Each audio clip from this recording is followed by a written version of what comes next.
Focus. We're there. Okay. Solo episode. Number, I don't know. I don't even know what number at this point. But today, we're talking about what we call the fofoka.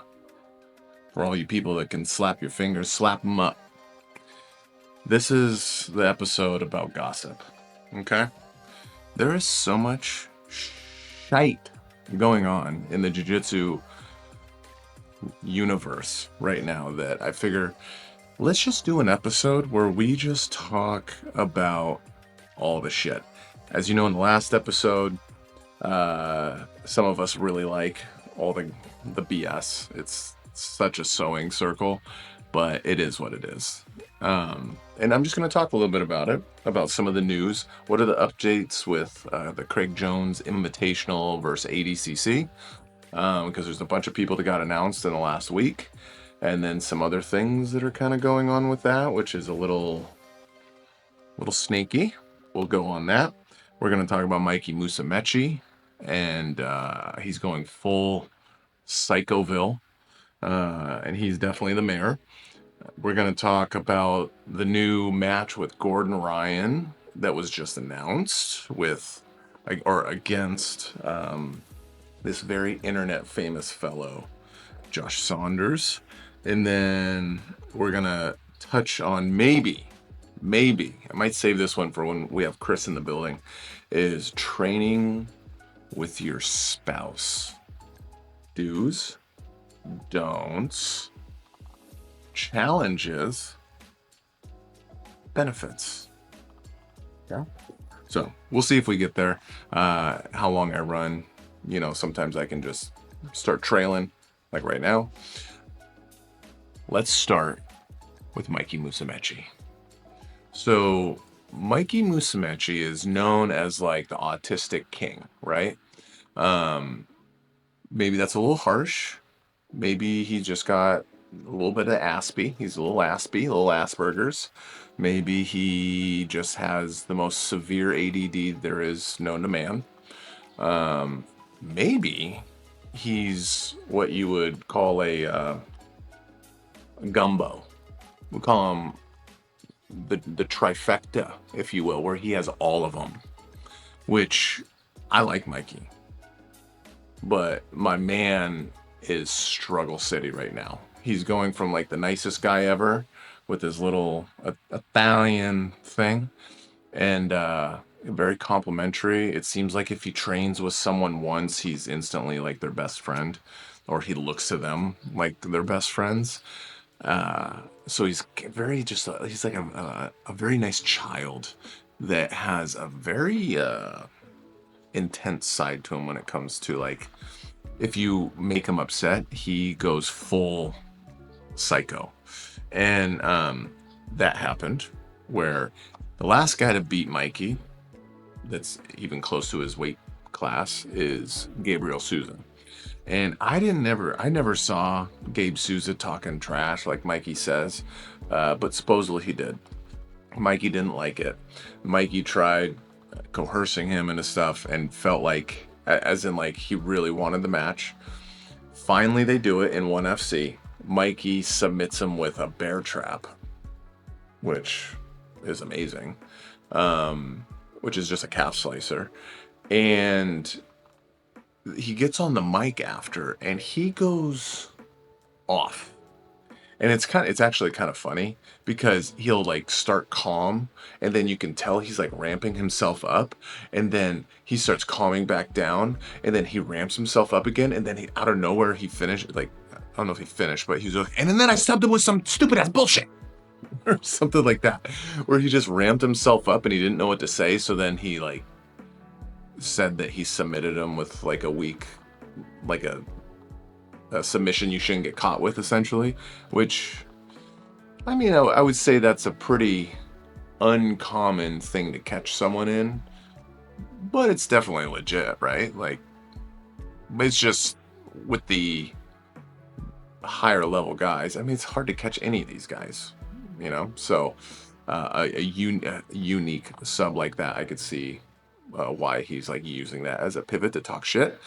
But that's neither here or there. It's The guy is on one. And I don't know if we've really seen someone go like so.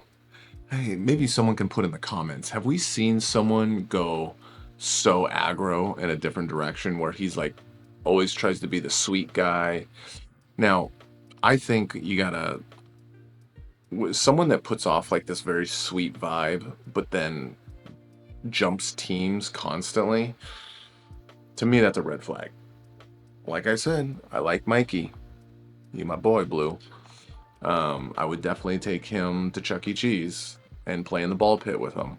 But the guy, like, and he gets like really sensitive when you bring it up too, because now he's switched again. He was at Daisy Fresh or Pedigo, submission fighting, and then he went to Singapore, and then he is, I think, now at Cobrinhas, which he's been an Alliance guy, Kyotera, Brasa.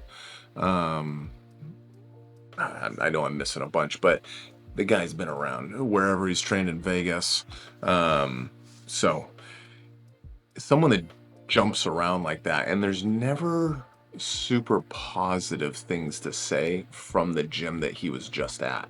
It's always they gone completely dark. Like Pedigo, he doesn't say anything about Mikey. Mendez brothers, Kaio, none of these guys. So I don't even know if he trained with the Mendez brothers, but anyways, maybe someone can actually correct me on that. There's something there not quite right. That's why I think he's part of the trifecta of Asperger's, ADDHD, and autism, which also is probably a contributing factor, as we know from our friend Craig Jones, that if you're going to be an absolute murderer on the mat, you probably are juiced to the tits, as well as having autism or autism and not juiced. I don't think he's juicing. So that leaves a lot of room for some mental disabilities, or in this case, mental acuities. Huh? Look at me. Chris isn't even here and I'm using big words. So I got my little phone here because I got my notes.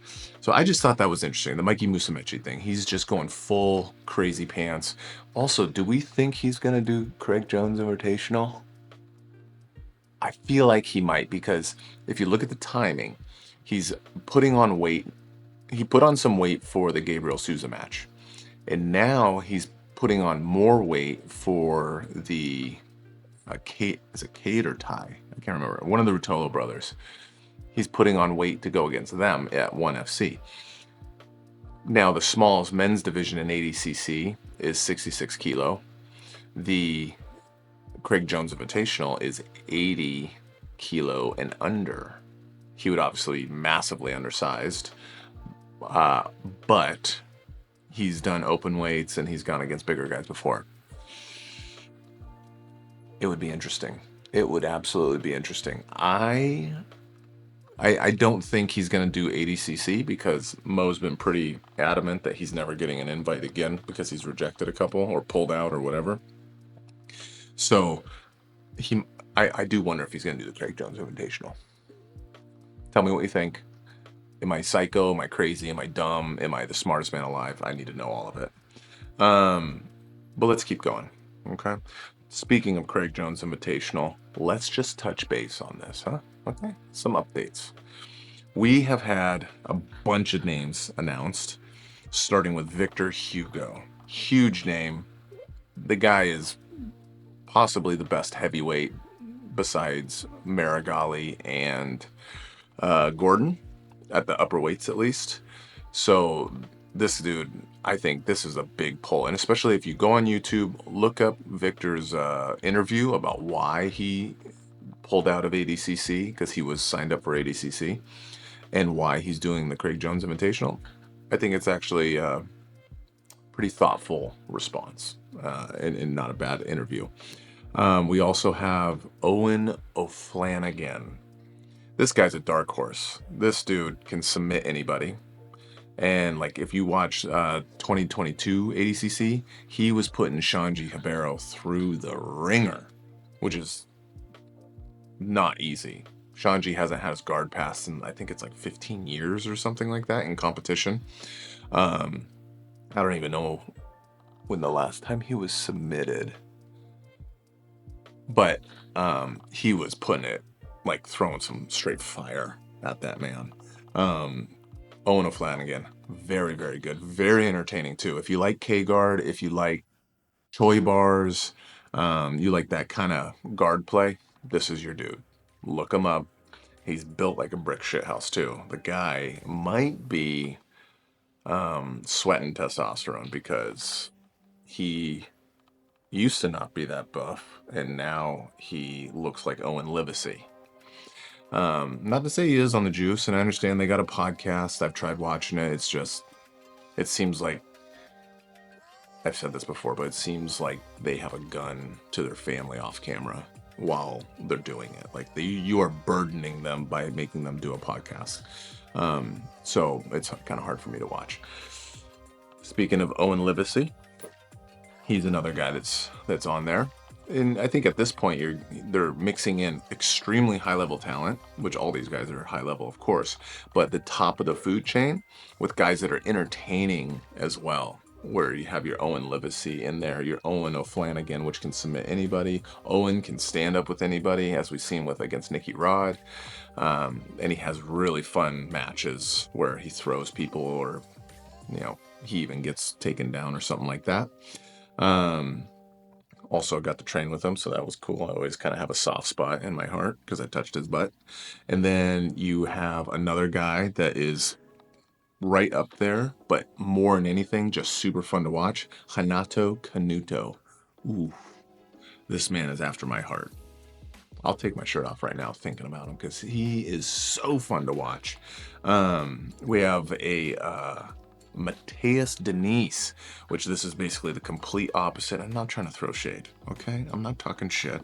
Don't beat me up. Don't get angry. I'm just saying, allegedly, Mateus Denise is one of the most boring grapplers that ever lived. I didn't say it. I'm just reporting it, okay? Now, I think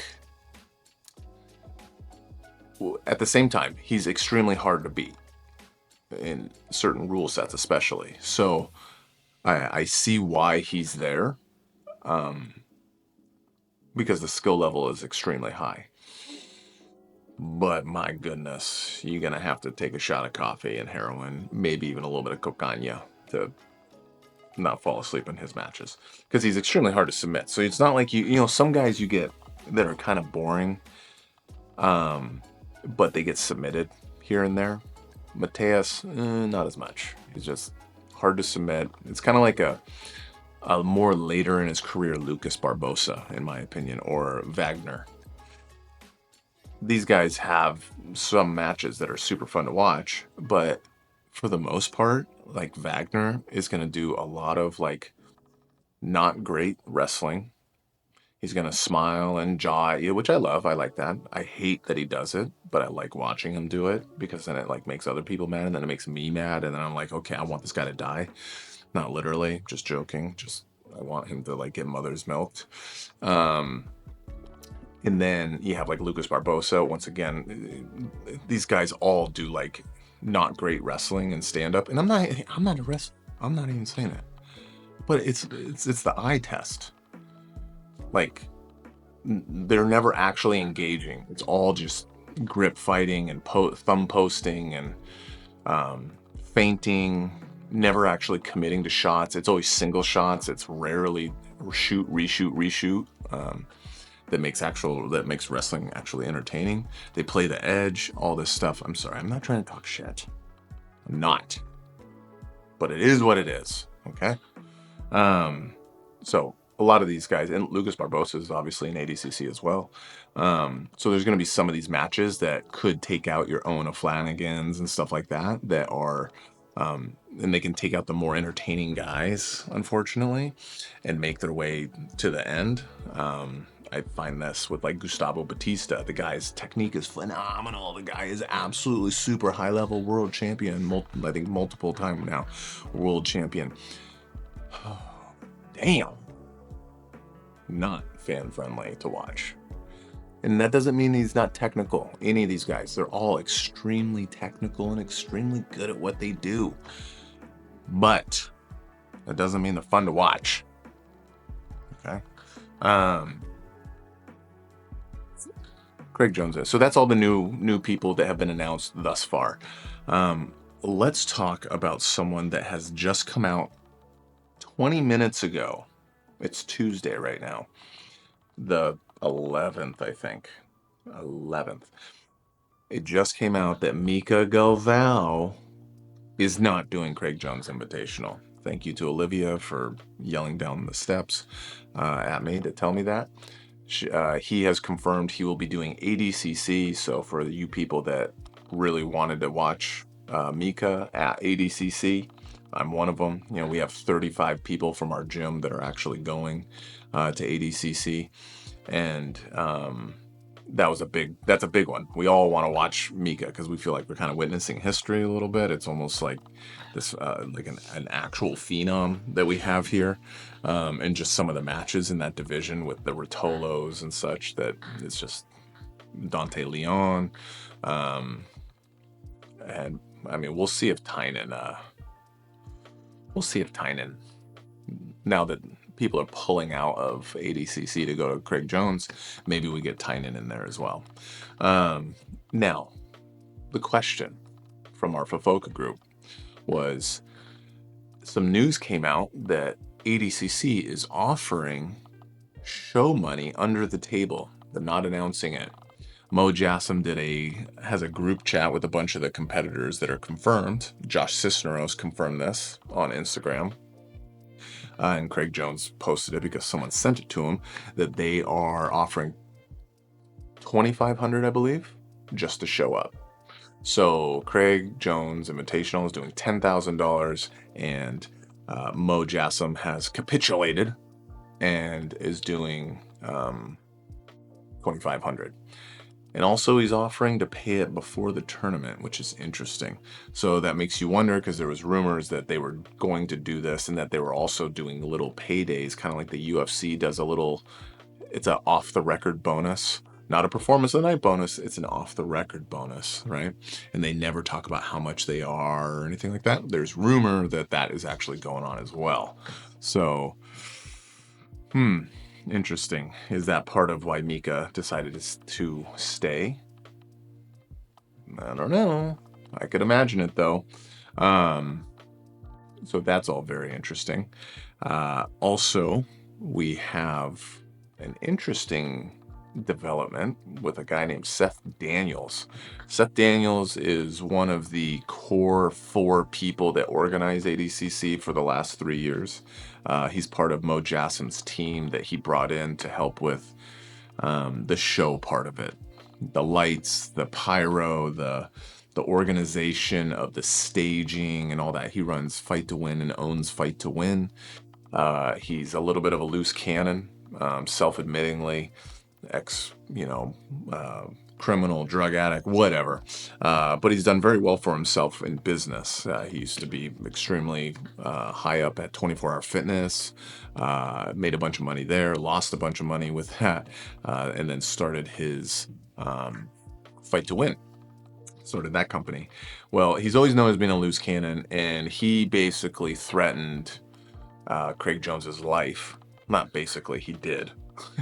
And then Craig Jones put it out there, and because it was a DM, and Seth Daniels, which is a very prominent person in the jiu-jitsu world. If you don't know who Seth Daniels is, he's quite popular, whether for good or bad. But he has deleted his Instagram just from that. I think he had 20, 30, 40, I don't know, a lot of followers. He obviously runs one of the premier, grappling organizations that travels and does super fights all over the country. They're actually coming to Seattle in like a month and a half, but just like the last time they came, they don't tell anybody. They're organization is absolutely shit. It's gone to piss. It used to be good where we had months in advance that we knew they were coming out. And now we literally, I was told by someone that they're coming out here, so I should like sign up and to compete for it, which I might do. But at the same time, it's like I would have never even known if this person didn't tell me. So, I don't know, maybe that's because ADCC is going on and Seth runs things by himself, so he's like super stressed. So now he's starting to threaten Craig Jones to kill him.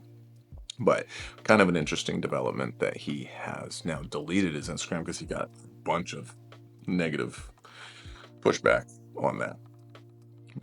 But that's pretty much all your Craig Jones Invitational versus ADCC updates. This was brought to my attention by our Russian spy.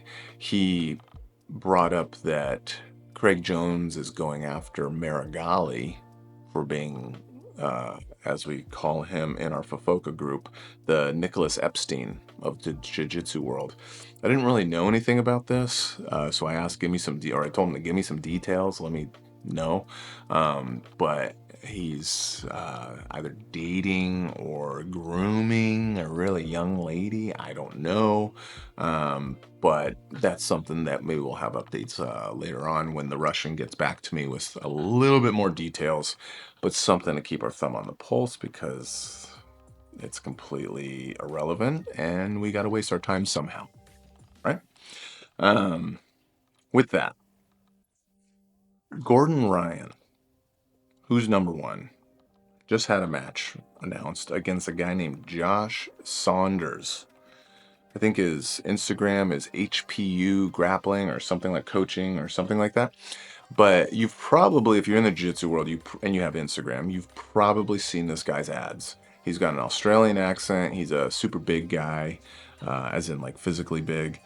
His Instagram ads are for an online coaching program where he will walk you through personalized coaching. And his claim to fame, if you will, is he's won ADCC trials, the Oceanic trials twice, which I don't remember him competing at the last ADCC or the one before. Maybe he lost in the first round and I just don't remember, or maybe he got hurt and had to pull out or something. But he's won ADCC trials, the Oceanic trials twice. This current time that was this year, so he'll be at ADCC this year in August, and he got his brown belt, so he went white to brown in 23 months, and that's his claim to fame. Are those two things basically. Now, once again, I'm just being honest. I'm not talking shite. I'm not trying to like be a jerk off. Well, not completely. I'm just talking, okay? But let's start with the trials thing. Now, I'm going to talk about this Josh Saunders guy, and then we'll talk about the match, I guess, a little bit. But the whole reason I'm bringing this up is because I see people saying, who the F is that? Who the fuck is that guy? The worst Conor McGregor ever, and I admit it, and I accept it. But Josh Saunders, let's get into that. And Houdini. Just like that. I switched cameras because my camera died. So we're talking about Josh Saunders. You might also be wondering about my house. We're moving. So it's completely empty. My office, my normal setup is packed away. And we're just living like college kids right now. And we have 2 chairs and a TV. So that's why the audio is a little echoey and it looks like this. So anyways, I digest. It's Josh Saunders, my bugaboo. Not my bugaboo, but just something to take note of, because I saw a post on Instagram that talks about who the F is this guy? Oh, he's that online coach. Your money's better spent on your own coach or going to like seminars or something like that. Agree and disagree. So I think, let's start with the trials. Winning ADCC trials is extremely hard. One of the hardest things to do. But there is an asterisk that the Brazilian trials, the couple American trials, I would say even at this point, the European trials are all very difficult. Going from American, Brazilian, European. And then you throw in the Oceanic. I'm not saying there's no little car drive by. I'm not saying that there's no quality guys in the Oceanic trials. There obviously is. Okay. We've seen medalists come out of that. But it's especially at the super heavyweight or 99 plus kilogram, the pool is not very deep. And I don't put a whole lot of weight into it. Now, I'm not saying I discredit it completely, but it's not a big selling point for me. I would actually want to watch his matches, which I have, and to see like, okay, what's this guy do? If I'm going to buy an online coaching program, which I pay for AOJ Plus. I've paid for, I think, Submeta. I've done a few different ones where we've actually done some private coaching online with Margot Ciccarelli, with Olivia, and that was super valuable. I think it was actually totally worth the money. It's not necessarily, especially that style where it's very like one-on-one. They'll look at your matches and if you send them some or rolling footage, and then they'll evaluate it and go over that sort of thing. Not cheap, but I find it actually quite valuable. Now, you have to find the right person that can do that. Okay. And what I mean is you have to be able to, like, the coach in question shouldn't just be a good competitor. I actually, yes, there's a value there where okay, what they do, they're able to apply it. But a good coach isn't always necessarily able to apply the techniques. Obviously, there's some pretty easy examples out there with Pedigo, the Daisy Fresh guy. Obviously, John Danaher is an easy one. And with that, you have the guys that run Renzo Gracie's Brian Glick at the Renzo Gracie Academy in New York. That guy seems phenomenal. I don't remember the dude's name. He's got glasses and a bunch of tattoos. He basically runs, not Josh Raisbeck, the other guy. He basically runs Marcelo Garcia's academy in New York. That's another guy. So there's plenty of examples of quality coaches that don't have like a stellar competition record or history. So I don't think that's necessarily needed. Although can be good because then you know what they're good at, right? Because once again, we've talked about this. Competitors typically are very good at a narrow game set, a narrow skill set that they perfected and like they sharpened a couple swords extremely well. Doesn't mean they know a whole bunch of game. This is especially true when you get into other sports like wrestling or judo, where a lot of the time these guys are just super good. They have their A game and that's it. Which is why sometimes the matches can be kind of boring because maybe there's an opponent that negates their A game and they don't have much to fall back on. Doesn't mean they're not tough and not hard to finish or beat, but they're nowhere near as dominant as when they can get into their A game stuff. Now, my concern, I already said the trials thing. My concern with this guy, and the whole reason I'm talking about this is because once again, I saw an Instagram argument between hundreds of people. And because he's doing such a big internet push on Instagram and such, is he went white to brown in 23 months. That's great. That's awesome. As myself, I progressed pretty quickly. I don't think that necessarily makes you someone worth talking to. Just because you progressed quickly through the belt system and had a good competition record. Now, once again, I have to bring it up. A good competition record in the weakest part of the world when it comes to jiu-jitsu. It is what it is. You didn't ask to be born into that. So not like you can really control that. You're living on a freaking island in the middle of nowhere. But it has to be accounted for. And going white to brown, I went white to brown in, what was it? I think 3.5 years, right? Because then I was brown for 3.5. No, okay. Never mind. It took 4 years. It's 4 to 5. Yeah, 4 years. I went white to brown. And at the same time, though, I'm fucking 40 years old. So this guy is an ex-rugby athlete, and he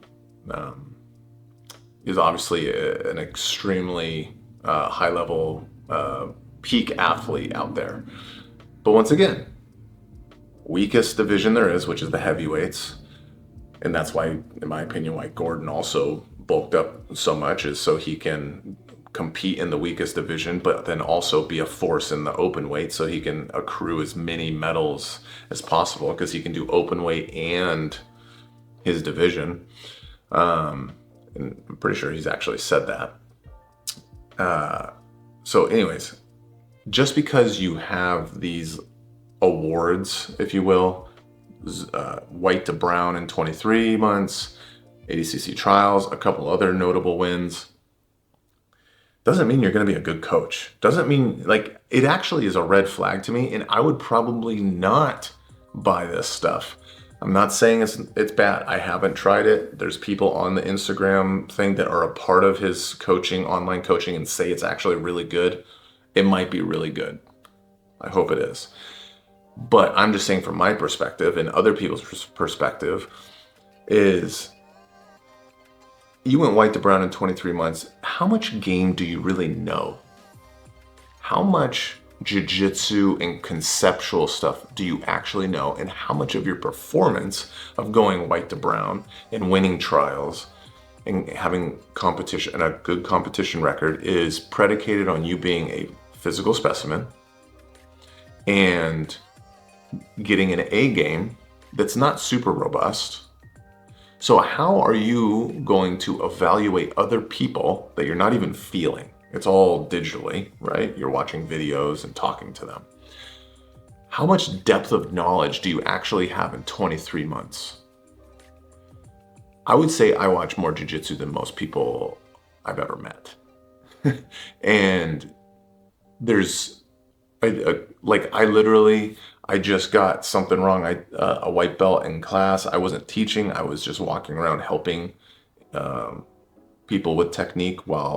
So my coach Andrew, he was teaching the class. I was the uke. So then when we broke and people are training, it's a huge class, 40, 50 people. I'm helping walk around. Someone asked me a technical question. It had to do with like a rule, basically. And I was so confident that I had it right. And I was like, no, you're fine. And he goes, oh, Andrew said it wasn't allowed. And I was like, he was probably talking about under brown and black belt. So I ask him in front of everybody when I'm the uke. He's like going over, and I'm like, well, aren't you can do that, right? You brown and black. And he corrects me right there. He slaps me in front of everybody, and just ruined my whole day. Well, just something like that. Someone that watches an insane amount of matches like myself. I study jiu-jitsu a lot. I study rules. I do all that kind of stuff. I train literally daily, and I still get stuff wrong. Okay. Now, someone that maybe he does the exact same, I believe he's living the lifestyle for sure. And he's however many years in at this point. But how much knowledge is he really going to be able to embark on you and correct you and help you with? I just question it. I'm not saying it. Like I said, he might be a freaking phenom and a mental animal. You know, he might be a Mikey Musumeci. Asperger's dripping out his armpits. You know what I'm saying? But with that, I would say just be wary of these people that have certain accolades, you know, and that are trying to get your money, because it might not be all that you were hoping it would. Specifically, like the comments we're just talking about how he does go over in great detail a specialized program for you that he makes, which I think is absolutely needed. That seems to be like his pitch of, you shouldn't, if you really want to get good quickly, don't do what everyone else is doing. You have to do what is good for you individually. I totally agree with that. So good, could be an extremely good program, and I just don't know. I could be just talking shit. But with that, he is going against Gordon Ryan. This is Gordon Ryan's first match back since his last little hiatus. Obviously, he's prepping for ADCC, and he is looking to get a warm-up match. Maybe he'll get another one at some point, but we're getting pretty close. Kind of interesting that he's taking a match against someone that's going to be in his division, if he does the division again, which he's been looking kind of light. And Marigali could do, or Big Dan Manasau could do plus 99. So is he actually going to do under 99? I don't know. We'll see. But it's kind of interesting to take a match against a guy that's in your division, in your weight class, just a couple months before. But that's going to be on Flow Grappling, Who's Number One. Also, that online program with Josh Saunders is only $50 a month. So to some people, that's kind of a lot. To some people, you got that money to burn. So with that, I think Gordon's going to pretty much ruin this guy pretty badly. I think he's going to take his time. I think he's going to essentially melt him, as he does with most people. And I don't see a whole lot of paths to victory for this guy. At the same time, someone mentioned, or I think his coach actually mentioned, is we didn't know who Craig Jones was at one point. And then he submitted Leandro and I think Leandro and Murillo, maybe it was. And Homolo beat the shit out of him, I think, in a different year. But there's always that, where this guy can come out of nowhere and really do something. But we're talking about literally the best no-gi grappler there is. So I think it's an uphill battle. He knows that as well. Entertaining, to say the least, right? We also did have Luke Griffith. He got hurt, or he pulled out of his Who's Number One match with, I believe, Victor Hugo. They replaced him with the 2023 no-gi world champ, Jariski. Never heard of him, don't know who he is. But that's going to be interesting. I think that's against Victor Hugo. Other than that, that's pretty much all the news. If you guys got any questions, you want us to go over anything, I won't go over the training with spouses. I'll save that for Chris. I think he would get all salty and sassy if I talked about that without him. And maybe we'll even have Olivia sit in on one of these bad boys. So thanks for subscribing. If you got comments, go and drop them below, or email in grapplingwithpodcast@gmail.com. I'll see y'all later.